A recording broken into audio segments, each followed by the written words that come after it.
আসসালামু আলাইকুম ভিউয়ার্স, কেমন আছেন? আশা করি ভালো আছেন। তো দেখেন ছাদে রড ঢুকানো হচ্ছে, দেন পুলটিয়া পুলটিয়া পড়ে যাইতেছে। রায়ানে রড ঢুকানের ঠেলায় পড়ে যায়, এই অবস্থা। রড টানার পার্টি চলে আসো, চলে আসো। এই ভাই, এই আপনি কি করতেছেন? দাঁড়ান দাঁড়ান, এটা কি সমস্যা? কি রড বিছাই, হ্যাঁ, রড টিপে সোজা রাখি, মানে সাথে সাথেই সাথে সাথে বাইরে। ভাই আপনার তো কাজ মানে অন্যরকম কাজ, আপনার সিস্টেমটাই অন্যরকম। রড টিপে না, হ্যাঁ, দাঁড়ায় থাকে দাঁড়ায় থাকে। বেঁকা থাকে, হ্যাঁ, তার সময় রডটা বেঁকা, বান্ধার সময় আর কি এরা বেঁকা বলে। এটি একটা শিক্ষণীয় বিষয়, কারণ এগুলো তো অনেকের মাথায় থাকে না।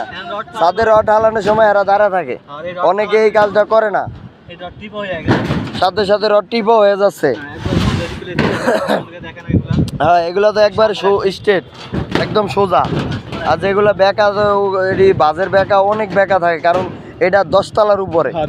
বাইরে ভাই 10 তলার উপরে কাজ করতেছেন আপনারা না? দর্শক দেখেন, 10 তলার উপরে কাজ। এই যে দেখেন কত নিচ, বাপ রে বাপ, এত উঁচায় কাজ করা হচ্ছে। ঠিক আছে, সবাই লাইক কমেন্ট শেয়ার করুন বেশি বেশি করে।